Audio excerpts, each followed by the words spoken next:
दोस्तों, एक औरत पोस्टमार्टम के रूम में घुस जाती है और लाशों को चीर फाड़ करने वाले व्यक्तियों के पैरों पर गिरकर रोने लगती है और कहती है, साहब मुझे एक लाश दे दो, नहीं तो मेरा पति भी एक लाश बन जाएगा। लाश मांगने की बात सुनकर लाशों को चीर फाड़ करने वाले व्यक्तियों की जैसे नशा उतर जाता है। उसकी हिम्मत को देखकर लाश को चीर फाड़ करने वाले व्यक्ति उसे डांट डांट कर भगाने लगते हैं, लेकिन वो औरत जिद पर अड़ी रहती है। उसके बाद में लाश को चीर फाड़ करने वाले जो व्यक्ति होते हैं गुस्से में जोशो खरोश में उसे कहते हैं कि निकल जा, ये कोई किराने की दुकान नहीं है जो मैं तुझे चावल की पोटली बांध करके दे दूंगा। उसके बाद भी ये औरत वहां से टस से मस नहीं होती है और उनके पैरों पर पकड़ करके रगड़ने लगती है उनके पैरों को कि साहब एक लाश दे दो, आपके इस घर में तो सैकड़ों लाशें हैं, मुझे उसी में से एक लाश निकाल कर दे दो, नहीं तो मेरा पति भी एक लाश बन जाएगा। उसके लाख कहने पर भी वो व्यक्ति इसे डांटते ही रहते हैं, लेकिन ऐसा लगता है जैसे ये औरत यमराज की छाती पर खड़ी हो प्राण की बाजी लगाने के लिए। रो रो कर कहती है कि साहब मुझे दे दो, बहुत बड़ी मेहरबानी होगी, नहीं तो मेरा पति भी एक लाश बन जाएगा। लाश को चीर फाड़ करने वाले व्यक्ति इसके ऊपर तरस खा करके इसे एक लाश दे ही देते हैं। दोस्तों, इतिहास गवाह है, कोई पोस्टमार्टम के घर में जाकर लाश की खरीदारी ऐसे नहीं करता है। लोग सब्जी मंडी के बाजार में जाते हैं, तरह तरह की सब्जियां लाते हैं, तरह तरह की मंडियों में जाते हैं, लेकिन ये पहली ऐसी औरत है जो लाशों की मंडी में घुस जाती है और लाश मांग रही है। मेरे दोस्त, आइए जानते हैं कि ये औरत क्यों लाश मांग रही है और कहती भी है कि अगर लाश नहीं मिली तो मेरा पति ही लाश बन जाएगा। आइए कहानी की दिशा की ओर चलते हैं और कहानी को विस्तार रूप से समझते हैं, लेकिन उसके पहले एक रिक्वेस्ट है कि मेरे इस चैनल को सब्सक्राइब कर लीजिए और वीडियो को लाइक कर दीजिए, जिससे हमारा वीडियो आपके बीच आपके मोबाइल में आसानी से मिलता रहे। दोस्तों, ये कहानी दिल्ली के बगल में स्थित गाजियाबाद जिले की है। वहीं पर एक शख्स अपनी प्रेमिका से शादी करके आ रहा होता है और उसी का हमशक्ल एक व्यक्ति बहुत ही फेमस रहता है। वो गुंडे मवालियों के जैसा रहता है, एक लड़की के पीछे काफी दिनों से लगा हुआ होता है और वो लड़की को नहीं पाता है, तो अंत में वो बीच चौराहे पे लड़की का खून कर देता है और उसकी जान ले लेता है। ऐसे में उसको कोई पकड़ नहीं पाता है और भाग जाता है।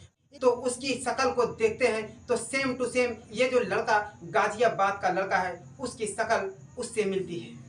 जब लोग ढिढोरा पीट देते हैं कि यही है जो इस लड़की को जान से मारा है, पुलिस देखते ही पहचान जाती है कि इसी की तलाश में काफ़ी वर्षों से हम लोग हैं। उसके बाद में वहाँ से ये भी कैसे भी करके वहाँ से भाग लेता है। उसी दिन से पुलिस कानून इसके पीछे पड़ जाती है और ये अपनी बीवी समेत भागा भागा फिरता रहता है।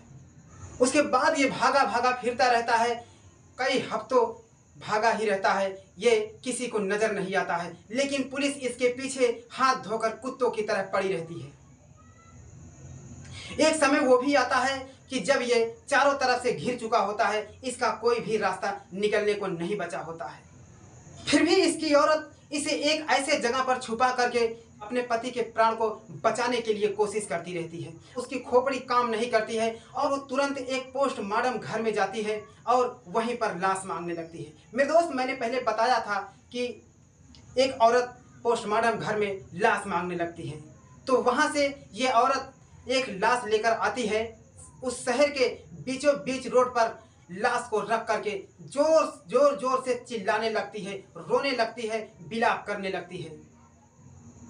ये देखकर गाड़ियों का चक्का जाम लग जाता है। लोग हैरान हो जाते हैं कि ये महिला कौन है जो अपने मरे हुए पति का शव रोड पर रख करके चारों तरफ से चक्का जाम कर दिया है।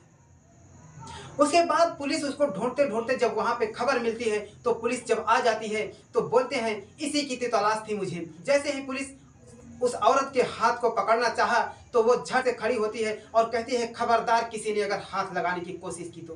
कहती है कि आखिरकार कानून ने ले ही लिया मेरे पति की जान। उसके बाद पुलिस और डर जाती है कि मैंने तो मारा भी नहीं है, कि हम लोगों ने तो इसके पति को मारा भी नहीं है, और झूठे अकलंक लगा रही है। उसके बाद पुलिस हाई कोर्ट को रोड पर बुला लेती है। हाई कोर्ट से बड़े जज जो है वहाँ पर आ जाते हैं और लड़की से पूछते हैं, तो लड़की कहती है कि हो गई ना कलेजे को ठंडक, हमारे पति की जान लेना चाहते थे सब लोग, तो अब तो हो गई ना कलेजे को ठंडक। उसके बाद में जज कहता है, देखो बेटी, चाहे जैसा भी है, कानून किसी को छोड़ता नहीं है, मेरी बात मानो, तुम लाश को लेकर अदालत में चलो और वहीं पर सारा फैसला होगा। मेरे दोस्त, उसके बाद में वो औरत हाई कोर्ट न्यायालय में पहुंच जाती है, कार्रवाई शुरू हो जाती है। जैसे ही वकील लाश को खोलता है और वकील भरी अदालत में कहने लगता है जज के सामने कि जज साहब, ये लड़की एक नंबर की झूठी और मक्कार किस्म की लड़की है, ये इसके पति की लाश नहीं है, ये हम सबको गुमराह कर रही है, न जाने ये किस व्यक्ति की लाश लेकर के घूम रही है। के बाद जज कहता है कि तुम अपने पति को बचा नहीं सकती हो, न जाने वो कई ऐसी लड़कियों की जान ले लिया है, ये तुम्हारे पति की लाश नहीं है, तुम झूठ क्यों बोल रही है। उसके बाद में वो औरत इतना ज़्यादा गुस्सा हो जाती है, आग बबूला होकर चिल्लाने लगती है कि हाँ, ये मेरे पति की लाश नहीं है, यदि मेरे पति की लाश होती तो मैं सबसे पहले उसे शमशान ले जाती। उसके बाद में जज कहता है, तुम कहना क्या चाहती हो। तो वो कहती है, ये जो मेरा पति है, उस दरिंदे की शक्ल से इनकी शक्ल मिलती है और आप लोग इनको जाल में फंसा लिए। और कहती है, यदि सच्चाई जानना चाहेंगे तो हमारी एक बात मानना पड़ेगा। उसके बाद में जज जब मानने को तैयार नहीं होता है तो वो और माथा पीटने लगती है कि किस काम का ये अदालत है, यहाँ पर तो इंसाफ नाम की चीज ही नहीं है। वो कहते हैं कि मैंने इतना बड़ा कारनामा इसलिए किया कि ताकि कानून हमसे पूछताछ करे और सच्चाई सामने हो जाए। तो बोलते हैं, कहना क्या चाहती हो। तो वो कहती है कि यदि हमें 6 महीने तक हमको और हमारे पति को जेल में रखा जाए और तमाम टीवी अखबारों में खबर फैला दो कि उस दरिंदे की फांसी हो गई, क्योंकि जब एक खून का किसी को सज़ा मिल जाती है तो 2 बार सज़ा नहीं मिलती है। यह सोच करके वो दरिंदा खुलेआम फिर से घूमने लगेगा और आप उसे हथकड़ी तुरंत पहना सकते हैं।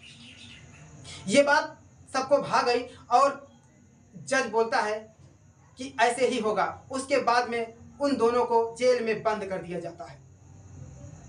जैसे ही टीवी और अखबारों में और न्यूज में खबर फैल जाती है कि उस लड़की का जो कत्ल किया था उसकी आज फांसी होने वाली है, यह देखकर दरिंदा बहुत ही खुश हो जाता है कि कत्ल मैंने किया और सजा किसी और को मिल रही है, तो इसका मतलब अब तो मुझे कुछ होगा ही नहीं। दरिंदा फिर से खुलेआम रोड पर घूमने लगता है। इसी को कहते हैं कि चूहा नहीं निकलता है तो उसके बिल में पानी डालो, उसके बाद वो अपने आप निकल जाता है। जैसे ही दरिंदा जब घूमने लगता है तो पुलिस उसको तुरंत पकड़ लेती है और इन लोगों को रिहा कर देती है। मेरे दोस्त, जब इनको रिहा कर देती है तो कानून उनसे माफ़ी मांगने लगता है और कहते हैं कि बेटी, सलाम है तुम्हारी जज्बे को, जो आज के ज़माने में इतनी बड़ी पतिव्रता नारी को मैंने देखा है। तुमने कौन कौन सा कष्ट नहीं झेला है, तो तुम्हें सरकार की तरफ से 7 लाख रुपए का मुआवजा दिया जाता है और सरकार उसे पुरस्कृत करके विदा कर देती है और उस दरिंदे को फांसी हो जाती है। तो मेरे दोस्त, ये कहानी थी एक सच्चे पतिव्रता नारी की। अगर कहानी जरा भी अच्छी लगी हो तो हमारे चैनल को कृपया सब्सक्राइब कर दीजिए और वीडियो को लाइक कर दीजिए ताकि हमारा ऐसे ही वीडियो आपको मिलता रहे। तो मेरे दोस्त, मिलते हैं किसी नेक्स्ट वीडियो में, तब तक के लिए जय हिंद।